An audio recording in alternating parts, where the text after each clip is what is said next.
Hello, എന്തൊക്കെയുണ്ട് വിശേഷം? നമുക്കെന്നാ അടുത്ത പാർട്ടിയിലേക്ക് പോയാലോ? ശിവ, ദേവൻ ശിവയുടെ ക്യാബിനിലേക്ക് വന്നുകൊണ്ട് വിളിച്ചു. ഇന്ന് വീട്ടിലേക്ക് പോകണ്ടേ? സാറ്റർഡേ അല്ലേ, അമ്മ കാത്തിരിക്കുന്നുണ്ടാവും.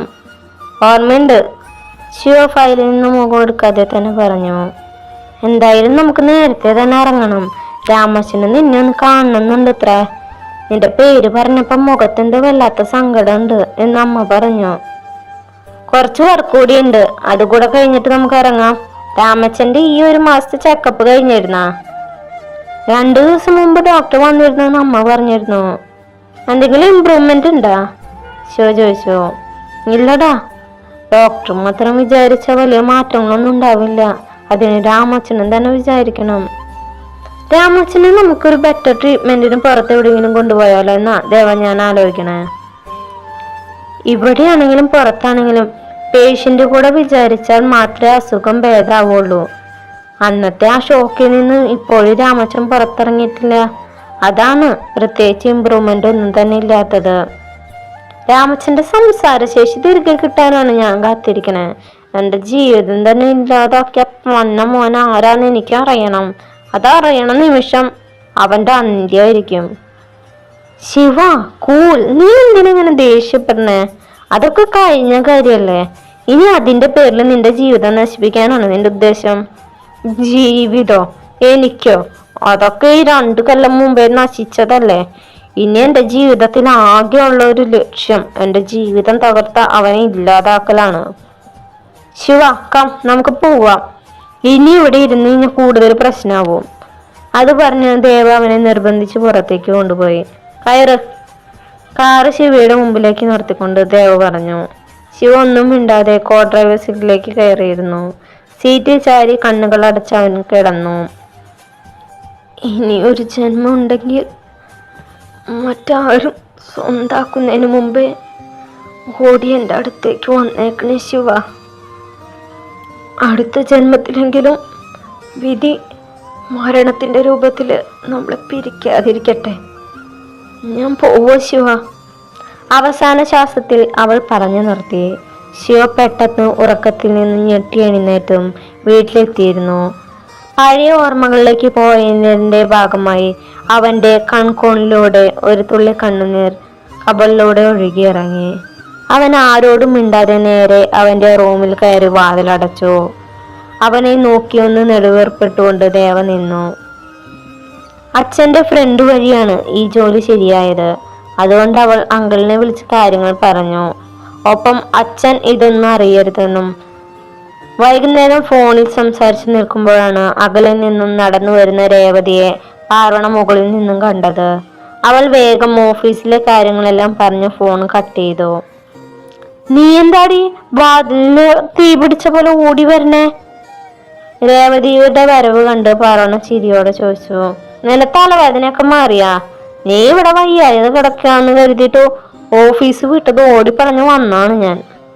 ഇപ്പൊ കുഴപ്പമൊന്നുമില്ല, ഒന്നുറങ്ങി എഴുന്നേറ്റപ്പോ എല്ലാ തലവേദനയും മാറി. നീ വാ, ഞാൻ ചായ എടുത്ത് വെക്കാം. രേവതിയുടെ കയ്യിലെ ബാഗ് വാങ്ങിച്ചുകൊണ്ട് അവൾ വേഗാകത്തേക്ക് നടന്നു. രേവതിയുടെ ചോദ്യങ്ങളിൽ നിന്നും ഒഴിഞ്ഞു മാറാനുള്ള ഒരു ഓട്ടമായിരുന്നു അത്. ഇന്നെന്താണ് ഓഫീസിലെ വിശേഷങ്ങള്? പാർവണ ചായ ഗ്ലാസ് രേവതിക്ക് നേരെ നീട്ടിക്കൊണ്ട് ചോദിച്ചു. എന്ത് വിശേഷങ്ങള്? മേലനങ്ങി അധികം അധ്വാനിക്കാത്തത് കൊണ്ട് വല്ലാത്ത ക്ഷീണം. അവൾ ടേബിളിലേക്ക് ചാഞ്ഞുകൊണ്ട് പറഞ്ഞു.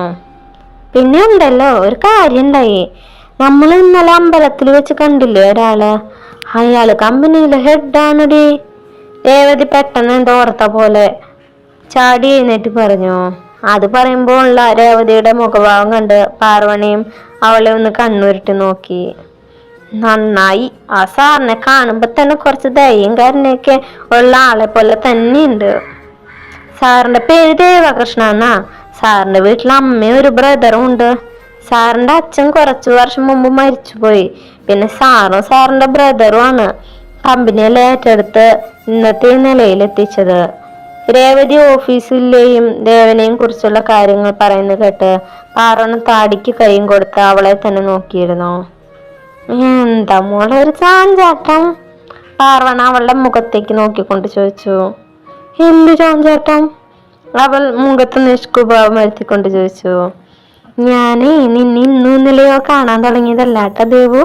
സാറിന്റെ കാര്യം പറയുമ്പോഴുള്ള ഒരു ഉഷാറും മുഖത്ത് തെളിച്ചൊക്കെ കാണുമ്പോ എനിക്ക് കുറച്ചൊക്കെ മനസ്സിലാവുന്നുണ്ട്. നിന്റെ അതേ പ്രായം തന്നെയാ അല്ലേ എനിക്കും? പാർവണ അത് പറഞ്ഞതും കുടിച്ചുകൊണ്ടിരിക്കുന്ന ചായ രേവതിയുടെ നെറുകയിൽ കയറി അവൾ ചുമയ്ക്കാൻ തുടങ്ങി. എന്തെനിക്കൊന്നുമില്ല. ആ സാറ് എവിടെ കിടക്കണു, ഞാൻ എവിടെ കിടക്കണു. സാധാരണ ഒരു മനുഷ്യൻ ബെഡിൽ അല്ലെങ്കിൽ നിലത്താണ് കിടക്കാറ്. ആ കാര്യം നീ വിട്. നീ സത്യം പറ, നിനക്ക് സാറിനോട് എന്തെങ്കിലും ഉണ്ടോ? മുഖരൊന്നും ഇല്ലാതെ തന്നെ പാർവണ ചോദിച്ചു. എനിക്കങ്ങനൊന്നുമില്ല, അവള് പതർച്ചയോടെ പറഞ്ഞു. വേണമെങ്കിൽ ഒന്ന് നോക്കടി, നല്ല ചുള്ളഞ്ചക്കനല്ലേ. ഇനി ചിലപ്പോ നീ പറയാറില്ലേ ആ കള്ളക്കണ്ണൻ, അത് ചിലപ്പോ ഇത് സാറാണെങ്കിലോ? സാറിന്റെ പേരിലുണ്ടല്ലോ ഒരു കൃഷ്ണ. പാർവണ അവളെ കളിയാക്കിക്കൊണ്ട് പറഞ്ഞു. അവളും അവളുടെ ഒരു കണ്ടുപിടുത്തം. രേവതി അത് പറഞ്ഞ കപ്പിലുള്ള ബാക്കി ചായ കുടിച്ച് എഴുന്നേറ്റ് റൂമിലേക്ക് നടന്നു. ദേവാ കല്യാണ വൈഭോഗമേ, ദേവു കല്യാണ വൈഭോഗമേ. രേവതി പോകുന്നത് നോക്കി പാർവണ കളിയാക്കിക്കൊണ്ട് പാടി. മര്യാദക്ക് നീ മിണ്ടാതിരുന്നു, അല്ലെങ്കിൽ വായിൽ വല്ല തുണിയും കുത്തി കയറ്റി ഞാൻ. അത് പറഞ്ഞ് അവൾ നേരെ റൂമിൽ കയറി വാതിലടച്ചു. അവളുടെ മുഖഭാവവും വർത്താനവും കണ്ട് പാർവണ ചിരിച്ചുകൊണ്ട് മേശപ്പുറത്തെ ചായ കപ്പുകൾ എടുത്ത് അടുക്കളയിലേക്ക് നടന്നു. ഒന്ന് ഓക്കെ ആയി എന്ന് തോന്നിയപ്പോൾ ശിവ താഴേക്ക് വന്നു. താഴെ അമ്മയും ദേവിയും എന്തൊക്കെയോ സംസാരിച്ചിരിക്കാണ്. അവൻ നേരെ അവരുടെ അരികിലേക്ക് വന്നിരുന്നു. ഇതെന്ത് കോല മോനെ, നിനക്ക് ഈ താടിയും മുടിയൊക്കെ ഒന്ന് ഒതുക്കി വെച്ചൂടെ? മുഖത്തേക്ക് പാറി വീണ് കിടക്കുന്ന ശിവയുടെ മുടി നെറ്റിയിലേക്ക് മാടി ഒതുക്കിക്കൊണ്ട് അമ്മ വാത്സല്യത്തോടെ പറഞ്ഞു. ശിവ ഒരു പുഞ്ചിരിയോടെ അമ്മയുടെ മടിയിലേക്ക് കിടന്നു. നീ രാമച്ചനെ ചെന്ന് കണ്ടോ മോനെ? നിന്നെ കാണാന് നന്നായി ആള് വിഷമിക്കുന്നുണ്ട്.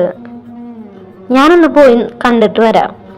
അത് പറഞ്ഞ അവൻ അമ്മയുടെ മടിയിൽ നിന്നും എഴുന്നേറ്റ് മുകളിലെ സ്റ്റെയറിനോട് ചേർന്നുള്ള റൂമിലേക്ക് പോയി. റൂമിന്റെ അകത്തേക്ക് കയറുമ്പോൾ തന്നെ വിവിധ ആയുർവേദ മരുന്നുകളുടെ മണം മൂക്കിലേക്ക് തുളച്ചു കയറുമായിരുന്നു. റൂമിന് നടുവിലായി ഇട്ടിരിക്കുന്ന ഒരു ബെഡിൽ ചലനശേഷിയില്ലാതെ കിടക്കുന്ന ആളുടെ അരികിലേക്ക് അവൻ പതിയെ നടന്നു. അവനെ കണ്ടത് ആ മുഖത്ത് എന്തൊക്കെയോ ഭാവങ്ങൾ നിറഞ്ഞു. ശിവ നേരെ ബെഡിനരികിലുള്ള ചെയർ വലിച്ചിട്ടിരുന്നു. ശേഷം ബെഡിൽ കിടക്കുന്ന രാമച്ചന്റെ കൈകൾ തന്റെ കൈകളിൽ എടുത്ത് ആ മുഖത്തേക്ക് നോക്കി. ഇങ്ങനെ കിടന്നാ മതിയോ രാമച്ച? നമുക്ക് അവനെ കണ്ടുപിടിക്കണ്ടേ? നമ്മുടെ സത്യോട് ചെയ്തതിന് ചോദിക്കണ്ടേ അവനോട്? കണക്ക് ചോദിക്കണം നമുക്ക്. അതിന് രാമച്ചന്റെ സഹായമില്ലാതെ എനിക്കൊന്നും ചെയ്യാൻ കഴിയില്ല. അപ്പോ രാമച്ചൻ വേഗം കിടക്കയെന്ന് എണീക്കണം, സംസാരിക്കണം. അതിന് രാമച്ചൻ കൂടെ വിചാരിക്കണം. ആ വൃദ്ധനും ഒരു നിമിഷം പഴയ ഓർമ്മകളിലേക്ക് പോയിരുന്നു. അയാളുടെ കണ്ണിൽ നിന്നും കണ്ണുനീർ ഒഴുകാൻ തുടങ്ങി. ആ ശരീരത്തിൽ ജീവൻ ബാക്കിയുണ്ടെന്നതിൻ്റെ ഏക അടയാളമായിരുന്നു ആ കണ്ണുകൾ. ശിവ എഴുന്നേറ്റ് ആ കണ്ണുകൾ തുടച്ചൊന്ന് മുത്തമിട്ടു. എല്ലാം ശരിയാവും രാമച്ച, അല്ലെങ്കിൽ ഞാൻ ശരിയാക്കും. അത് പറഞ്ഞ് അവൻ നേരെ മുറി ഇട്ട് പുറത്തേക്ക് ഇറങ്ങി. ശിവ താഴേക്ക് പോകാൻ നിന്നു എങ്കിലും മനസ്സിന് വല്ലാത്തൊരു അസ്വസ്ഥത. അതുകൊണ്ട് അവൻ നേരെ ബാൽക്കണിയിലേക്കാണ് പോയത്. ബാൽക്കണിയിലുള്ള കൗച്ചിലേക്ക് ഇരുന്നു കൊണ്ട് അവൻ കണ്ണുകളെ അടച്ചു കിടന്നു. ശിവ, ദേവ അവന്റെ അടുത്ത് വന്നിരുന്നു കൊണ്ട് വിളിച്ചു. എന്താടാ ഇത്? നിന്നിങ്ങനെ കാണുമ്പോ എനിക്ക് സഹിക്കുന്നില്ലടാ. അത് പറയുമ്പോ ദേവയുടെ സ്വരം ഇടറിയിരുന്നു. എന്തിനാ അവളെന്റെ ജീവിതത്തിലേക്ക് വന്നത്? ആരാരും ഇല്ലാത്ത എന്നെ സ്നേഹിച്ചെന്തിനാ? ചിലപ്പോ എനിക്ക് തോന്നാറുണ്ട് ഒന്നും വേണ്ടിയിരുന്നില്ല എന്ന്. അത് അവളോടുള്ള സ്നേഹമില്ലാത്തോണ്ടല്ല. അവളില്ലാതെ ഒരു നിമിഷം പോലും പറ്റാത്തോണ്ടാണ്.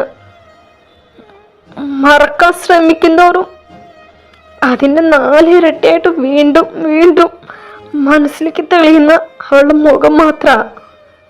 അത് പറഞ്ഞ് കരഞ്ഞുകൊണ്ട് ശിവ ദേവിയുടെ തോളിലേക്ക് ചാഞ്ഞു. പിറ്റേ ദിവസം രാവിലെ ഉറക്കം എഴുന്നേറ്റ് രേവതി കാണുന്നത് എങ്ങോട്ടോ പോകാൻ റെഡിയാകുന്ന പാർവണിയാണ്. നീ ഇതെങ്ങോട്ട് രാവിലെ തന്നെ? രേവതി അവളോടായി ചോദിച്ചു. എനിക്ക് അത്യാവശ്യമായിട്ട് ഒരിടം വരെ പോവാനുണ്ട്. 1 മിനിറ്റ് നിൽക്ക്, ഞാനും വരാം. വേണ്ട, ഞാൻ വേഗം പോയിട്ട് വരാം, നീ ഇവിടെ തന്നെ ഇരുന്നോ. അതെന്താ ഞാൻ വരാൻ പാടില്ലാത്ത അത്രയും വലിയ സ്ഥലം? അത് ഈ രാവിലെ തന്നെ? അത് പിന്നെ ഇവിടെ അടുത്ത് ഒരു ബന്ധു ഹോസ്പിറ്റലിൽ കിടക്കുന്നുണ്ട്, അയാളെ ഒന്ന് കാണാൻ പോവാനാ. നീ ഇന്നലെ ജോലിയൊക്കെ കഴിഞ്ഞ് ക്ഷീണിച്ച് വന്നതല്ലേ, ഞാൻ വേഗം പോയിട്ട് വരാം. രേവതി മറുപടി പറയുന്നതിന് മുമ്പേ പാർവണിയും ബാഗ് എടുത്ത് പുറത്തേക്ക് ഇറങ്ങിയിരുന്നു. രാമങ്കൾ പറഞ്ഞതനുസരിച്ച് അവൾ ശിവനെ കാണാനായി അവന്റെ വീട്ടിലേക്ക് പോവുകയാണ്. അച്ഛനും രാമങ്ങളും പഴയ സുഹൃത്തുക്കളാണ്. അങ്കിളിന് ബിസിനസ്സും മറ്റുമുണ്ട്. അവിടെ ജോലി ശരിയാക്കി തരാമെന്ന് പറഞ്ഞിരുന്നുവെങ്കിലും തൃശ്ശൂരിലേക്ക് വരുവാനുള്ള ആഗ്രഹം കൊണ്ടാണ് അത് നിരസിച്ചത്. രാമങ്കളുടെ ബന്ധുവാണ് ശിവയുടെ അമ്മ. അതുകൊണ്ട് അങ്കിൾ അവരെ വിളിച്ച് സംസാരിച്ചപ്പോൾ അമ്മയാണ് പറഞ്ഞത് അവനെ നേരിട്ട് കണ്ട് സംസാരിക്കാൻ. അവൾ രാവിലെ തന്നെ റെഡിയായി ശിവയുടെ വീട്ടിലേക്ക് പോവാണ്. അങ്കിൾ പറഞ്ഞു വന്ന വഴി അനുസരിച്ചാണ് അവൾ പോയത്. അവസാനം അവൾ എത്തിച്ചേർന്ന അത്യാവശ്യം വലുപ്പമുള്ള ഒരു വീടിന് മുന്നിലാണ്. എന്റെ മഹാദേവ, എത്ര വലിയ വീടത്! അവൾ അന്തം വിട്ട് നോക്കിക്കൊണ്ട് പറഞ്ഞു. ആരാ, എന്താ വേണ്ടേ? വീടിന് മുന്നിലുള്ള സെക്യൂരിറ്റി അവളെ നോക്കി ചോദിച്ചു. ഞാനേ ഇവിടുത്തെ ശിവസാറിനെ കാണാൻ വന്നതാ. ഇവിടുത്തെ അമ്മ പറഞ്ഞിട്ടാണ് ഞാൻ വന്നിരിക്കണേ. 1 മിനിറ്റ്, ഞാൻ ചെന്ന് മാഡത്തിനോട് ചോദിച്ചിട്ട് വരാം. അത് പറഞ്ഞ സെക്യൂരിറ്റി അകത്തേക്ക് പോയി. കുറച്ചു കഴിഞ്ഞ് സെക്യൂരിറ്റി പുറത്തേക്ക് വന്ന് അവൾക്കായി ഗേറ്റ് തുറന്നു കൊടുത്തു. വീടിന്റെ വാതിലിന് മുകളിൽ തന്നെ കാണാൻ കുറച്ച് പ്രായമുള്ള ഒരു സ്ത്രീ നിൽക്കുന്നുണ്ടായിരുന്നു. കാണുമ്പോൾ തന്നെ നല്ല ഐശ്വര്യം ആ മുഖത്ത് നിറഞ്ഞു നിൽക്കുന്നുണ്ട്. അത് ശിവയുടെ അമ്മയാണെന്ന് അവൾക്ക് മനസ്സിലായി. പാർവണ ഒരു പുഞ്ചിരിയോടെ ആ സ്ത്രീയുടെ അരികിലേക്ക് നടന്നു ചെന്നു. പാർവണിയല്ലേ? അവളെ കണ്ടത് അമ്മ ചോദിച്ചു. അതെ, അവളൊരു പുഞ്ചിരിയോടെ പറഞ്ഞു. നിഷേനോടെല്ലാം പറഞ്ഞിരുന്നു, അകത്തേക്ക് വരുമോ? അത് പറഞ്ഞ അമ്മ അവളെ അകത്തേക്ക് വിളിപ്പിച്ചു. ഞാൻ കുടിക്കാൻ വല്ലത് എടുക്കാം, അപ്പോഴേക്കും അവൻ താഴേക്ക് വരും. എനിക്കൊന്നും വേണ്ട മാഡം, പോയിട്ട് കുറച്ച് തിരക്കുണ്ടേ, അവൾ ടെൻഷനോടെ പറഞ്ഞു. കുട്ടി പേടിക്കൊന്നും വേണ്ട, പുറത്ത് കാണുന്ന ദേഷ്യമുള്ള ശിവയ്ക്ക്. മറുപടിയായി അവൾ ഒന്ന് പുഞ്ചിരിക്കുക മാത്രം ചെയ്തു. അമ്മ അവൾക്ക് ചായ കൊണ്ടുവന്നു കൊടുത്ത ശേഷം അടുക്കളയിലേക്ക് പോയി. പാർവണ അവിടെ കുറെ നേരം ഇരുന്നു. സമയം മുന്നോട്ട് പോകുന്നുണ്ടെങ്കിലും ശിവയെ മാത്രം താഴേക്ക് കാണുന്നില്ല. അപ്പോഴാണ് മുകളിൽ നിന്നും ദേവ താഴേക്ക് ഇറങ്ങി വന്നത്. അവനെ കണ്ടതും പാർവണ ബഹുമാനപൂർവ്വം എഴുന്നേറ്റ് നിന്നു. Good morning sir. Good morning. താനെന്തിവിടെ? ഞാൻ ശിവസാറിനെ ഒന്ന് കാണാൻ വന്നതാ. കുറെ നേരമായി കാത്തിരിക്കുന്നു, സാറിനെ കാണാനില്ല. അവൻ ഓഫീസ് റൂമിലുണ്ട്, കുറച്ച് തിരക്കിലാണ്. ഞാൻ എന്തായാലും ഓഫീസ് റൂമിലേക്ക് പൊക്കോളൂ, അവൻ അവിടെ കാണും. ഇപ്പൊ ഒന്നും അവൻ താഴേക്ക് വരില്ല. ഓക്കെ സാർ, അവൾ തലയാട്ടിക്കൊണ്ട് പറഞ്ഞു.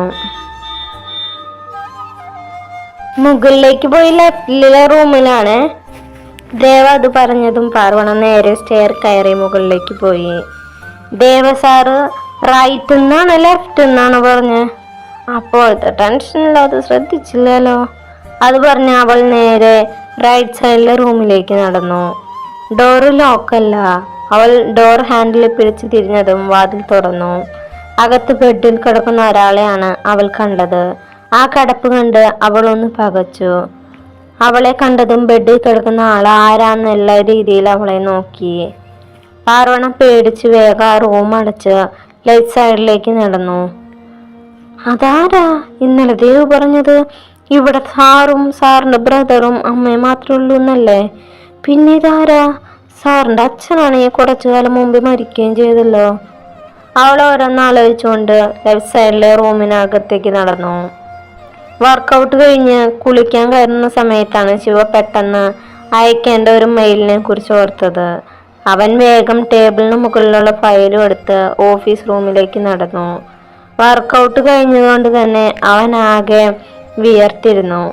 ഒരു ടവൽ ചുറ്റിയായിരുന്നു അവൻ ഓഫീസ് റൂമിൽ നിന്നിരുന്നത്. പാർവണ നേരെ വാതിൽ തുറന്ന് അകത്തേക്ക് കയറിയതും ഫയലിൽ നോക്കി തിരിഞ്ഞു നിൽക്കുന്ന ശിവയെ കണ്ട് അവൾ റൂം തുറന്ന് അകത്തേക്ക് കയറി. അപ്പോഴാണ് അവന്റെ പുറത്തായി പച്ച കുത്തിയിരിക്കുന്ന അവൾ കണ്ടത്. ഒരു ഗരുഡൻ ചിത്രമായിരുന്നു അത്. അതിന്റെ മുകളിലായി ഡാർലോ എന്നെഴുതിയിരിക്കുന്നു. അവൾ ടാറ്റൂവിലേക്ക് നോക്കിക്കൊണ്ട് തന്നെ അകത്തേക്ക് നടന്നു. ഇതെന്താ ഡാർലോ? അവൾ ആലോചിച്ചുകൊണ്ട് അവന്റെ പുറത്തെ ടാറ്റൂവിൽ തൊട്ടു. എന്തോ തണുത്ത കരസ്പർശം അറിഞ്ഞതും ശിവ പെട്ടെന്ന് തിരിഞ്ഞു നോക്കി. What are you doing here? അവൻ അലറിക്കൊണ്ട് ചോദിച്ചു. പാർവണ ഞെട്ടി. Are you mad? നീ എന്നെ സ്വപ്നം കാണാണോ? അപ്പോഴാണ് അവൾ സുബോധത്തിലേക്ക് വന്നത്. ഡീ! ശിവ അലറിയതും അവൾ പേടിച്ച് രണ്ടടി പിന്നിലേക്ക് വെച്ചു. ഞാൻ സോറി, ജോലി. പേടിച്ചുകൊണ്ട് അവൾ ഓരോന്ന് പറയുമ്പോഴാണ് അവളും പെട്ടെന്ന് ശിവയുടെ വേഷം ശ്രദ്ധിച്ചത്. അയ്യേ! അവൾ അലറിക്കൊണ്ട് കണ്ണുപൊത്തി തിരിഞ്ഞു നിന്നു. അപ്പോൾ കമന്റ് ഇട്ടോളൂട്ടാ. പുതിയൊരു വീഡിയോ ആയിട്ട് നാളെ കാണാവേ. ബൈ.